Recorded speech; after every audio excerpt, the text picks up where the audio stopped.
So today is the Women for Women Day.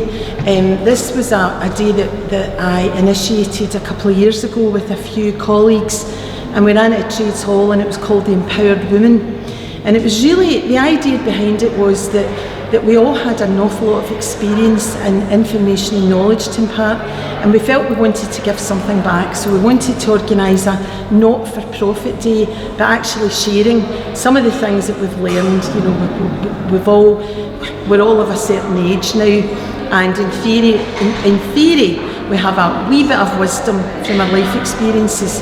So that was the idea behind it then, and not everyone could make it, so we planned to run another one, and life got in the way, which is one of the things we'll be talking about today, how life gets in the way. And this was the first opportunity we had to run it again, so we changed the name slightly in that it's called the Women for Women Day, but ostensibly it's the Empowered Women Mark II. So we're 4 therapists. Between us we have decades and decades of experience of our fields, and those range from my own is psychotherapy and hypnotherapy and Reiki.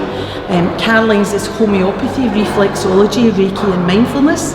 Chloe's one of the teachers of mindfulness in Scotland, and Irene McCabe is a naturopathic nutritionist, clinical hypnotherapist. The day itself is not for profit. The profit share proceeds will be going to Chris's House, which is a suicide intervention charity run by Anne Rowan, who lost her son to suicide, Christopher. I know quite a few of you here, but for those that I don't, I'll go through the motions and the mechanics anyway. So my name's Angela Trainer, and I'm Director of the Harvest Clinic in Glasgow, and we now have around 20 different therapists, different disciplines all working from there, including some fairly eminent doctors and very, very highly qualified and skilled, experienced therapists. I've spared no expense and brought along a working model of the brain, and you'll find it attached to your seat. So if you lean under your seat and just feel under the cushion of your seat, and you pull out the model, you all got it? Feel under your seat.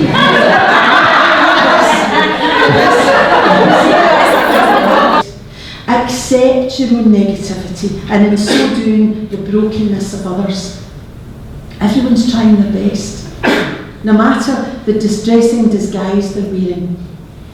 Sit up and watch the light change, the fullness of the moon, and the mystery of the stars. The empowered woman shares from her heart. She carries herself with dignity and is in touch with her vulnerability, her soft place. She's not static. She waxes and wanes like a moon.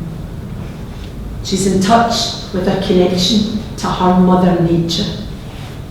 She has no need for perfection and has little interest in competing or comparing. She knows how to laugh, especially at herself. And as I said earlier, I'm still a work in progress. Thank you.